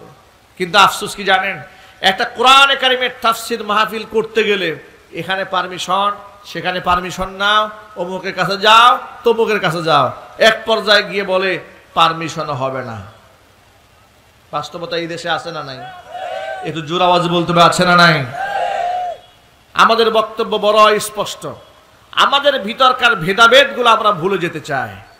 আমরা সৎ নেতৃত্ব রাষ্ট্রের মধ্যে কায়েম করতে চাই। বলি ইনশাআল্লাহ। সত্যবাদী ব্যক্তিরা যদি নেতা না হয়, তাহলে দেখবেন এ রাষ্ট্র শেষ, এ দেশ শেষ, এদেশের স্বাধীনতা শেষ, সার্বভৌমত্ব শেষ। আজকে বর্তমান বাংলাদেশে আমরা মুসলিমরা চরম হুমকির মধ্যে আছি। এতে কি সন্দেহ আছে আপনাদের? আপনাদেরকে আদৌ সন্দেহ হয়? আমি আপনাদেরকে ঠিক এই মুহূর্তে মোবাইল খুলে ডকুমেন্ট দেখাতে পারবো। চট্টগ্রামের চক্ষু হসপিটালে মেয়েদের জন্য হিজাব এবং নেকাব পরা, বুরকা পরা আইন করে নিষিদ্ধ করে দিয়েছে। এত আসছে নাউজুবিল্লাহ বলেন কেন? কোরআন মাজিদে আল্লাহ পাক বলেছেন, আল্লাযীনা কাফারু ওয়া সাদ্দু আন সাবিলিল্লাহি জিদনাহুম আযাবান ফাওকাল আযাব। যারা কুফরি করেছে এবং আমি আল্লাহর পথে যারা বাধা সৃষ্টি করেছে, জিদনাহুম আযাবান ফাওকাল আযাব, এদের শাস্তির উপর আমি আল্লাহ পাক শাস্তি বাড়িয়ে দেব। তাগুত কাকে বলা হয়? তাগুতের মূল প্রতিপাদ্য বিষয় হচ্ছে নিজেও আল্লাহর নাফরমানি করে, আল্লাহর নাফরমানি করতে মানুষকে বাধ্য করে। এটাকে বলা হয় তাগুত। আজকে গোটা বাংলাদেশের টেকনাফ থেকে তেতুলিয়া, রূপসা থেকে পাথুরিয়া পর্যন্ত রন্ধে রন্ধে তাগুত ঢুকে গেছে। এই তাগুত থেকে দেশকে নতুন করে স্বাধীন করতে হবে, যুব সমাজকে ঐক্যবদ্ধ হয়ে এগিয়ে আসতে হবে। আমরা বলি ইনশাআল্লাহ। ইসলামী খেলাফত প্রতিষ্ঠা করতে গেলে আলেম ওলামার নেতৃত্ব আনতে হবে। কথা বলে ঠিক কিনা? দেখুন, ১৫০০ বছর আগে খলিফাতুল মুসলিমিন আমিরুল মুমিনিন ওমরে ফারুক রাদিয়াল্লাহু তাআলা আনহু মসজিদে নববীর মিম্বারে দাঁড়িয়ে আছেন। খুতবা চলাকালীন সময় পেছন থেকে একজন সাহাবী লাঠি নিয়ে দাঁড়িয়েছেন। সাহাবীর নাম হচ্ছে সাঈদ ইবনে আমির আল জুমাহি রাদিয়াল্লাহু তাআলা আনহু। সাঈদ ইবনে আমির আল জুমাহি রাদিয়াল্লাহু তাআলা আনহু দাঁড়ালেন, দাঁড়িয়ে বললেন, খলিফাতুল মুসলিমিন আমিরুল মুমিনিন, আপনি তো খুতবা দিচ্ছেন, আপনাকে একটা কথা বলি, আপনি কোরআন সুন্নাহ মানবেন যতক্ষণ, আপনার আনুগত্য করব আমরা ততক্ষণ। আপনি যদি কোরআন সুন্নাহর বাইরে চলে যান, কে খলিফা আর কে আমিরুল মুমিনিন এটা আমাদের দেখার সময় নাই, লাঠি দিয়ে ফয়সালা করব। সুবহানাল্লাহ বলবেন না? আচ্ছা, আপনারা কেউ একটু আন্দাজ করতে পারেন খলিফাতুল মুসলিমিন আমিরুল মুমিনিন উমর রাদিয়াল্লাহু তাআলা আনহুর শাসন আমল এই পৃথিবীর অর্ধেকটা এলাকা জুড়ে রোম পারস্যের সম্রাটরা যার খেলাফতের ভয়ে থরথর করে কাঁপে, যিনি 100 কিলোমিটার দূরের দৃশ্য অন্তর দিয়ে দেখতে পান, যে রাস্তায় তিনি হাঁটেন সেই রাস্তায় শয়তানও হাঁটে না, যার ব্যাপারে রাসূল বলেছেন, লাউ কানা মিন বাদি নাবিয়্যুন লাকানা উমরু নাবিয়্যা, আমার পরে যদি কেউ নবী হতো নিশ্চয়ই হযরত ওমর নবী হয়ে যেতেন। চিল্লায় এখন আল্লাহু আকবার। সেই খলিফার সামনে দাঁড়িয়ে একজন সাধারণ মানুষ বলছে কোরআন সুন্নাহর বাহিরে রাষ্ট্র পরিচালনা করলে লাঠি দিয়ে ফয়সালা করা হবে। আজকে কি সেই খেলাফত তো দূরের কথা, এতটুকু বাক স্বাধীনতাকে পৃথিবীর কোথাও আছে? খলিফার সামনে দূরের কথা, এলাকার একটা পাতি নেতার সামনে দাঁড়িয়ে আপনি এই কথা বলতে পারবেন না। জোরে বলেন না, ঠিক কিনা বলেন? পিঠের চামড়া থাকবে না। তারা এবার বড় বড় কথা বলে, বড় বড় লেকচার দেয় যে আমার মতো এত সৎ।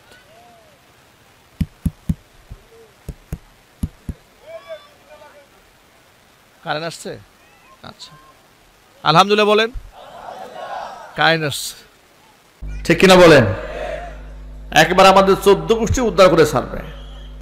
আর কেমন বাক স্বাধীনতা থাকলে একটা খলিফার সামনে দাঁড়ায় গেছে, সাধারণ জনগণ লাঠি নিয়ে দাঁড়ায় গেছে।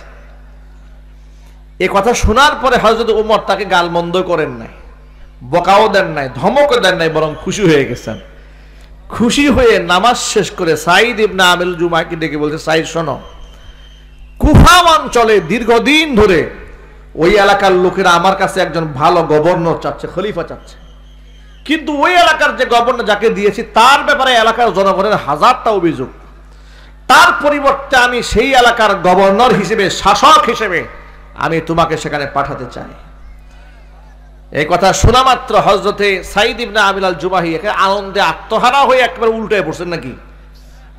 এমন প্রস্তাব যদি আমাদেরকে দেওয়া হইতো যে আপনি আগামীকাল থেকে দিনাজপুরে 1 আসনের এমপি, তারা বলতো ওযু গোসল পরে করি, জুমার নামাজটা রোববারে পড়বো, অসুবিধা নাই, আগে সিটটা দখল করে আসে। কথা বলতে হবে, ঠিক কিনা বলেন? এই হচ্ছে আমাদের নেতৃত্বের লোভ। এত লালসা, এত লালসা ভেতরে। চরিত্র বলতে কিচ্ছু নাই, নামাজ নাই, রোজা নাই, হজ নাই, যাকাত নাই, সততা নাই, বিড়ির গন্ধে কাছে যাওয়া যায় না, এর চরিত্র বলে ফুলের মতো পবিত্র।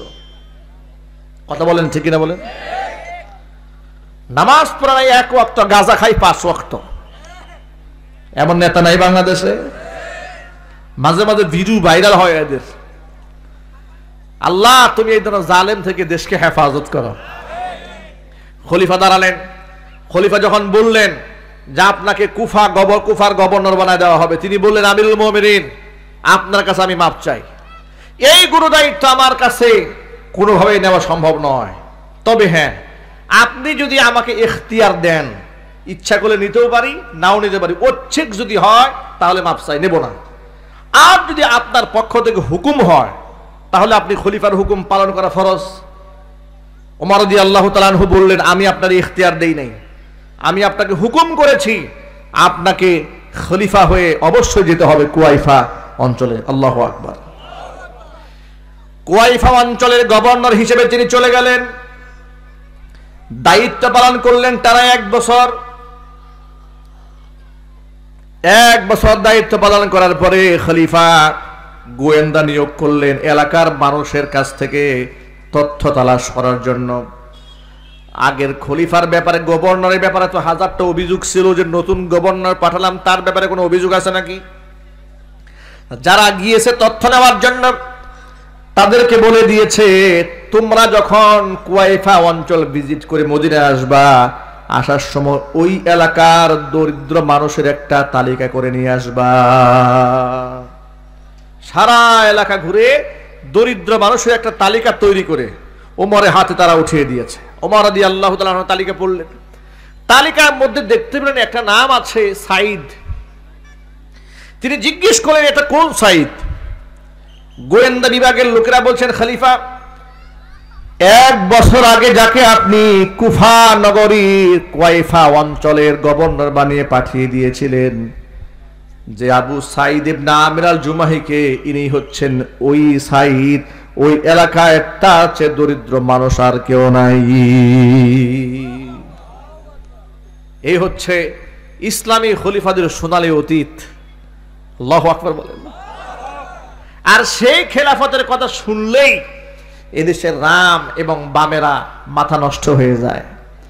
জাতীয়তাবাদ বলেন, অসুবিধা হয় না, ধর্মনিরপেক্ষতা বলেন, অসুবিধা নাই, পুঁজিবাদ বলেন, অসুবিধা নাই, খালি ইসলাম চাই এটা বললেই বলে মৌলবাদী, এটা বললেই বলে জঙ্গিবাদী, এটা বললেই বলে রাজাকার।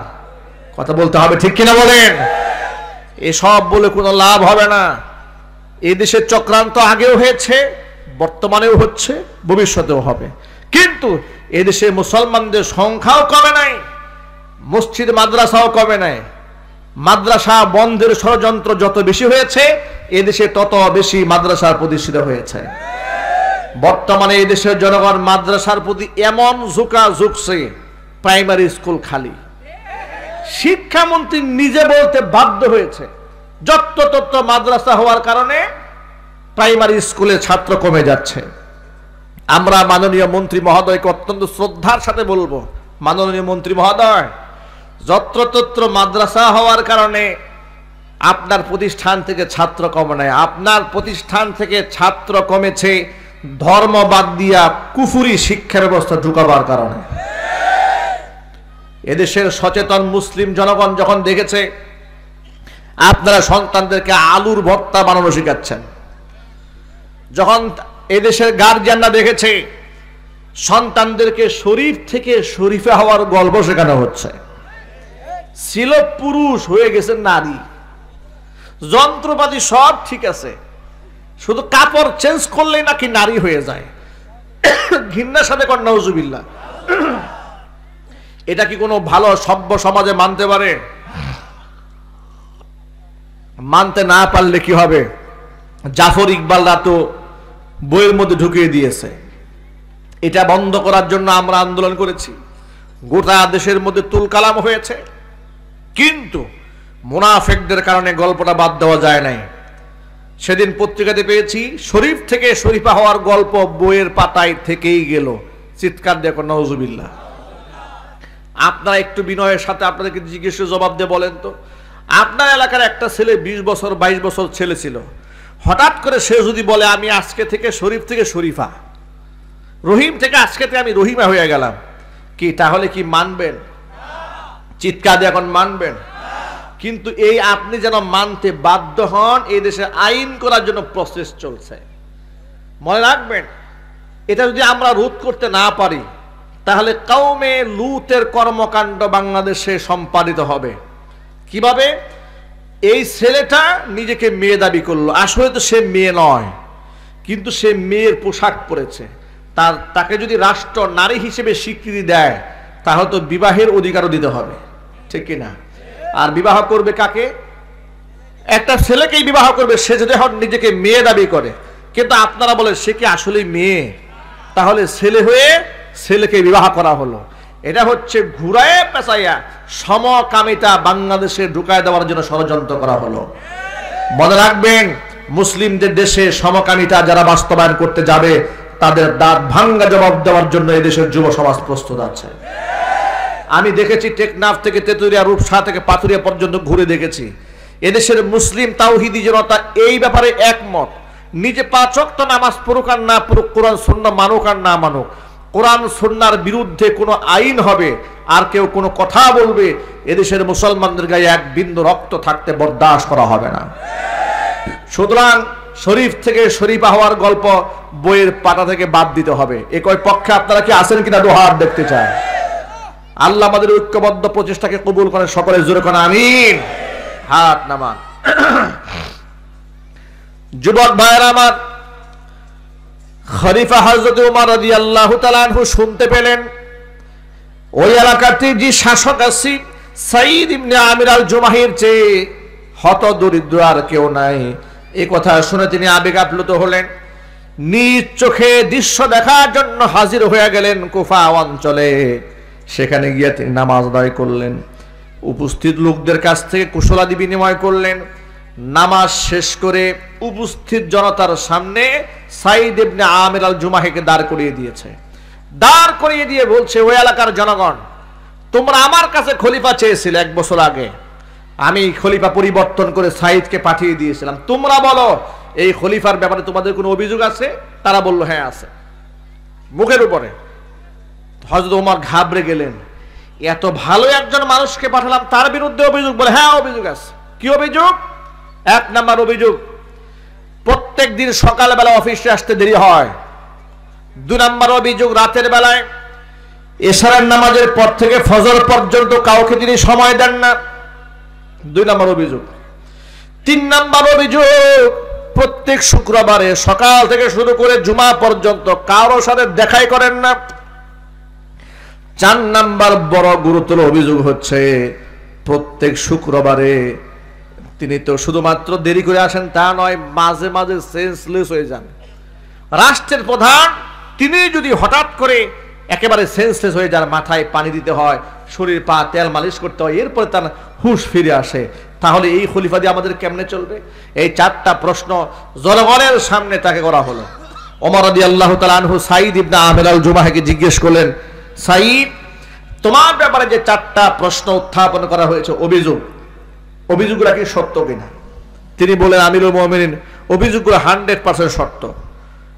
তো আপনি কারণ দর্শান, কেন আপনি কাজগুলো করেন? তখন সাঈদ ইবনে আমির আল জুমাহি বলছেন, আমিরুল মুমিনিন, এই কাজগুলা যা করেছি মানুষকে দেখাবার জন্য করি নাই, করেছিলাম একমাত্র রবের সন্তুষ্টি কল্পে। কিন্তু আসামির কাঠগড়া যে দাঁড়াতে হবে কোনোদিন ভাবি নাই। আর যেহেতু ধরা পড়েই গেছি, কারণ দর্শাতে হয়।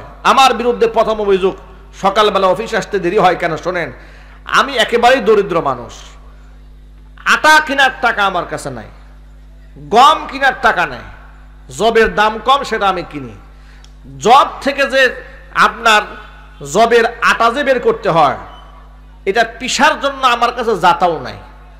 বহুত কষ্টে আমি জাতা দিয়া চেপে চেপে নিজ হাতে এগুলাকে তৈরি করি। আর আমার অসুস্থ স্ত্রী ঘরের মধ্যে, আমার কোনো খাদেমও নাই, দাসীও নাই, দাসী নাই, বাদী নাই, গোলাম নাই, খাদেম নাই, কিচ্ছু নাই। এই সমস্ত কাজগুলো আমার করতে হয়। আমার স্ত্রী অসুস্থ, আমি তার সেবা করি। সকালবেলা দৈনিক এই কাজগুলো সেরে আসতে আমার দেরি হয়ে যায়। এই জন্য অনেক সময় পাবলিকের সাথে আমি ফেস হতে পারি না। সুবহানাল্লাহ বলবেন না? একটা রাষ্ট্রের খলিফার বর্ণনা শোনেন, 1 নম্বর। 2 নম্বর, আপনি এশারের পর থেকে কাউকে সময় দেন না কেন? তিনি বললেন, আমিরুল মুমিনিন, আল্লাহ পাক আমাদের সৃষ্টি করেছেন একমাত্র তার সন্তুষ্টি কল্পে, তার দাসত্ব করার জন্য। আমি আমার জীবনটাকে 2টা ভাগে ভাগ করেছি, একটা ভাগ মানুষের জন্য, একটা ভাগ আল্লাহর জন্য। আমি নিয়ত করেছি সকাল থেকে এশা পর্যন্ত আমি মানুষকে সময় দেব, আর এশা থেকে শুরু করে তাহাজ্জুদের নামাজ থেকে শুরু করে একবারে ফজর পর্যন্ত আমার মনিবকে সময় দেব। এই জন্য এশার নামাজের পর থেকে আমি আমার রবের সামনে দাঁড়িয়ে থাকি। কোরআনে কারীমের ভাষায়, ওয়াল্লাযীনা ইয়াবিতুনা লিরাব্বিহিম সুজ্জাদাও ওয়া কিয়ামা।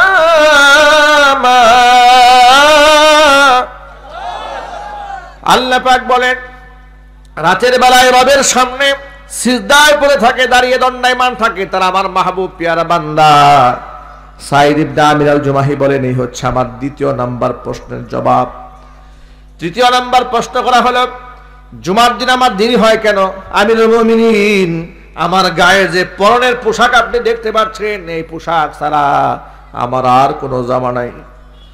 সারা সপ্তাহ ধরে একটা জামাই পরি, শুক্রবার দিন সকালবেলা জামা কাপড় কেচে রোদ্রে নেড়ে দেই, খালি গায়ে মানুষের সামনে আসতে পারি না, কাউকে জানাইও নাই। 1টা বছর ধরে এইভাবে চলতেছি, মানুষ জানে না। মানুষকে দেখাবার জন্য করি নাই, যা করেছি আল্লাহর জন্য করেছি। ওই জামা সকালে জুমা পড়াতে আসি, এই জন্য দেখা হয় না। আমার বিরুদ্ধে 4 নম্বর অভিযোগ হলো, মাঝে মাঝে আমি সেন্সলেস হয়ে যাই কেন? জ্ঞান হারায় ফেলি কেন? আমিরুল মুমিনিন, আল্লাহর হাবিব সাল্লাল্লাহু আলাইহি ওয়াসাল্লামের বিশিষ্ট সাহাবী খাব্বাব রাদিয়াল্লাহু তাআলা আনহুকে যেদিন মক্কার কাফিররা রশি দ্বারা বেঁধে খোলা প্রান্তরে চাবুক দিয়ে পিটিয়েছে, নির্মমভাবে শহীদ করে দিয়েছে, ওই আনন্দ মিছিলে কাফেরদের মধ্যে আমিও ছিলাম। সেদিন ঢোল তবলা বাজিয়ে যারা আনন্দ করতেছিল, আমি তখন মুসলমান হয়ে নাই, ওই দলে আমিও ছিলাম। সেদিন আমি শুনেছিলাম খাব্বাব রাদিয়াল্লাহু তাআলা আনহু আল্লাহকে ডেকে ডেকে বলেছিল, আল্লাহ, যারা আমাকে কষ্ট দিচ্ছে, নির্মম ভাবে আমাকে আঘাত করছে, এদের একটা একটা করে তুমি গুনে রেখো, একটাকেও তুমি ছাড় দিও না। আমি সেই কথা শোনার পর আমার মনের মধ্যে ভয় ঢুকেছিল। সেদিনই আমি কালিমা পড়ে মুসলমান হয়ে গিয়েছিলাম। আর হিজরত করে মদিনায় চলে এসেছিলাম, কিন্তু আমার মনে সেই ভয় আজও কাটে নাই, খাব্বাবের সেই বদদুয়ার ভয়। খাব্বাব বলেছে, আল্লাহ একটা একটা করে গড়ে রেখো, আমিরুল মুমিনিন আমি জানি না কিয়ামতের দিন আমার মনিবের সামনে আমি কি জবাব দেব। খাব্বাব যেদিন শহীদ হয়েছিল, কুফফারদের কাতারে দাঁড়িয়ে আমি সেদিন হেসেছিলাম, আনন্দ উদযাপন করেছিলাম, কিন্তু খাব্বাবের বদদুয়া শোনার পরে কলিজার মধ্যে আমার আগুন লেগে গিয়েছিল। এরপর থেকে আমি কালেমা পড়ে মুসলমান হয়ে গেছি, কিন্তু মনের মধ্যে ভয় একটা, ওই বদদুয়ার কি হবে। এটা যখন মনে পড়ে যায় আমি সেন্সলেস হয়ে যাই, আমি জ্ঞান হারিয়ে ফেলি। ওমরে ফারুক রাদিয়াল্লাহু তাআলা আনহু বর্ণনা শোনার পরে সাঈদ ইবনে আমির আল-জুমাহিকে বুকে সাজা আলিঙ্গন করলেন, জড়িয়ে ধরলেন, কপালের মধ্যে চুমা খাইলেন, আর বললেন, আমার খেলাফত আমল ধন্য হয়েছে, তোমার মতো একজন গভর্নর আমি পেয়েছি। জোরে কোন আল্লাহু আকবার। ওমর রাদিয়াল্লাহু তাআলা আনহু চলে গেলেন মদিনায়। যাওয়ার পরে এই খলিফার জন্য 1000 স্বর্ণ মুদ্রা রাষ্ট্রীয় কোষাগার থেকে কুয়াইফা অঞ্চলে পাঠিয়ে দিলেন। খলিফার পক্ষ থেকে চিঠি আসলো, এটা রাষ্ট্রীয় কোষাগার থেকে আপনাকে হাদিয়া দেওয়া হয়েছে। চিঠিখানা হাতের মধ্যে পাওয়ার পরে শিশু বাচ্চার মতো তিনি কুকরে কেঁদে উঠলেন, চোখের পানিতে বুক ভাসালেন। সাঈদ ইবনে আমির আল-জুমাহির কান্না দেখে তার স্ত্রী বলল, কি হয়েছে? বলে, খলিফার চিঠি আসছে। খলিফার চিঠি পেয়ে আপনি কান্দেন কেন? কি হয়েছে? খলিফা কি মারা গেছে নাকি? বলে, তার চাইতে জঘন্য কাজ হয়েছে। সাহাবায়ে কেরাম কেউ শহীদ হয়েছে? বলে না। মদিনায় আক্রমণ হয়েছে? বলে না। তাহলে কান্দেন কেন আপনি? এর থেকে ভয়ানক ক্ষতি হয়েছে আমার। স্ত্রীকে ডেকে সাঈদ ইবনে আমির আল-জুমাহি বলেন, আমার বড় ভয় হচ্ছে, আল্লাহর খুশির জন্য আমি যা করেছিলাম, আজকে আমিরুল মুমিনিন আমার জন্য 1000 স্বর্ণ মুদ্রা হাদিয়া পাঠিয়েছে। বউ তো আনন্দে আত্মহারা হয়ে গেল যে আপনি কান্না করার কি আছে, এ তো আনন্দের ব্যাপার, আমরা গরিব মানুষ খানা খেতে পাই না, তিনি হাদিয়া কিছু দিয়েছেন, অসুবিধা কি? এ তো হারাম নয়। তখন সাঈদ ইবনে আমির আল-জুমাহি বলেন, আল্লাহর কাছ থেকে বিনিময় চাই পরকালে, দুনিয়াতে আমার মনিবের কাছে আমি কোনো বিনিময় চাই না। যা করেছি আল্লাহর জন্য করেছি। স্ত্রীকে ডেকে তিনি বললেন, ও প্রাণের স্ত্রী, 1000 স্বর্ণ মুদ্রা কয়দিন আর চলা যাবে? তুমি কি চাও না এই টাকা দিয়ে আমি ব্যবসা করে আরো বড়লোক হয়ে যায়, আরো মালামাল হয়ে যাক আমার? স্ত্রী বলল, নিশ্চয়ই চাই। তিনি বললেন, তাহলে ব্যবসা বাণিজ্যের মধ্যে লাভও আছে, লসও আছে, লাভ হতে পারে, লসও হতে পারে, কিন্তু এমন একটা প্রজেক্ট আছে যেখানে ব্যবসা করলে লস হওয়ার কোনো সম্ভাবনা নাই। ব্যবসা হলো ঈমান আনবে আমি আল্লাহর উপরে, আমার রাসূলের উপরে, আমি আল্লাহর পথে লড়াই করবে জান এবং মাল দিয়া। জান আর মাল দিয়া লড়াই করলে আল্লাহর সাথে ব্যবসা বাণিজ্য হয়ে যায়। সাঈদ ইবনে আমির আল-জুমাহি বলেন, আমার মনিবের সাথে আমি ব্যবসা করতে চাই, আমি যেই ব্যবসার মধ্যে কোনো লস হবে না আমি সেখানেই ব্যবসা করতে চাই। এই কথা বলে স্ত্রীকে ডেকে বললেন, 1000 স্বর্ণ মুদ্রা 1000 প্যাকেট করো, 1000 গরিব মানুষকে টাকাগুলা আল্লাহর খুশির জন্য বিলাইয়া দাও।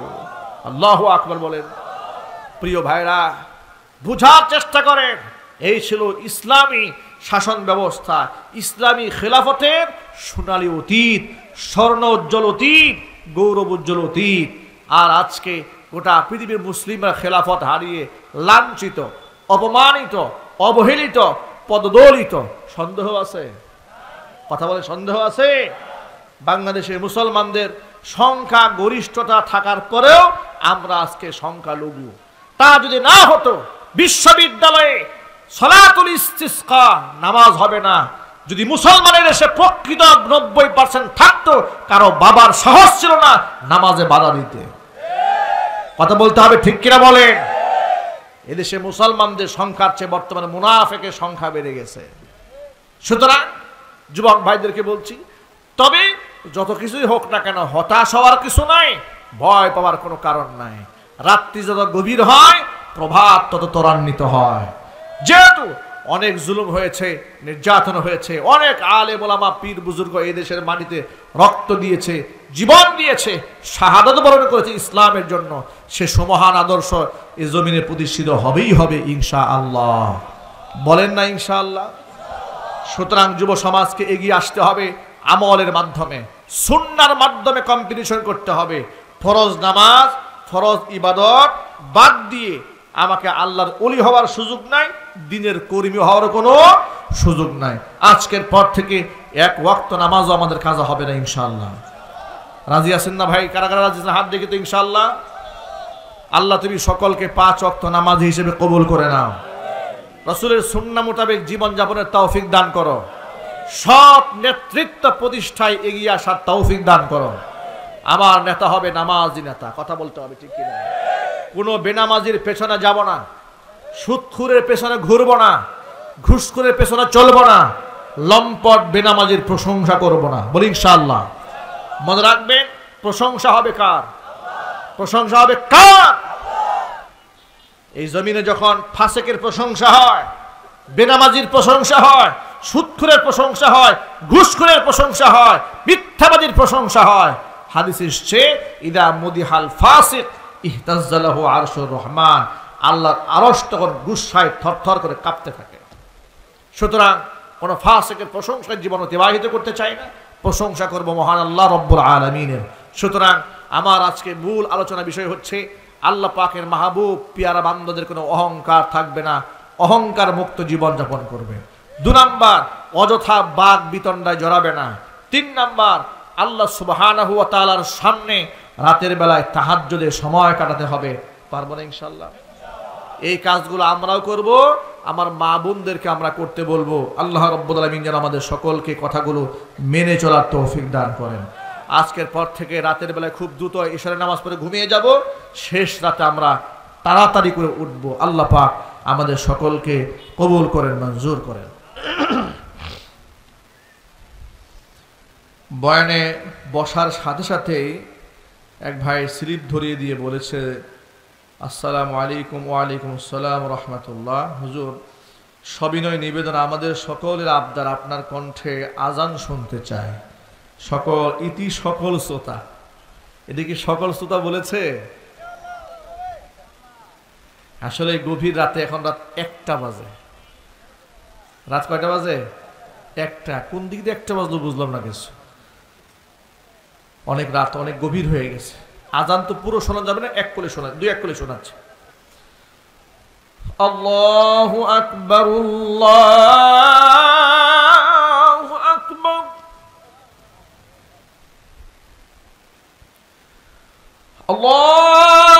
আল্লাহু আকবার,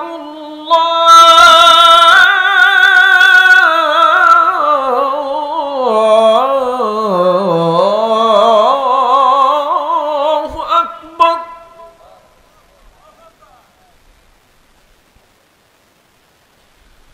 আশহাদু আল্লা ইলাহা ইল্লাল্লাহ,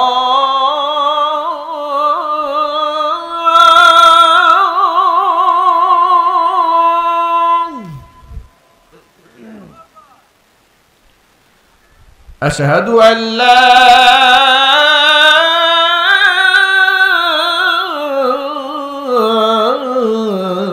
إله إلا الله।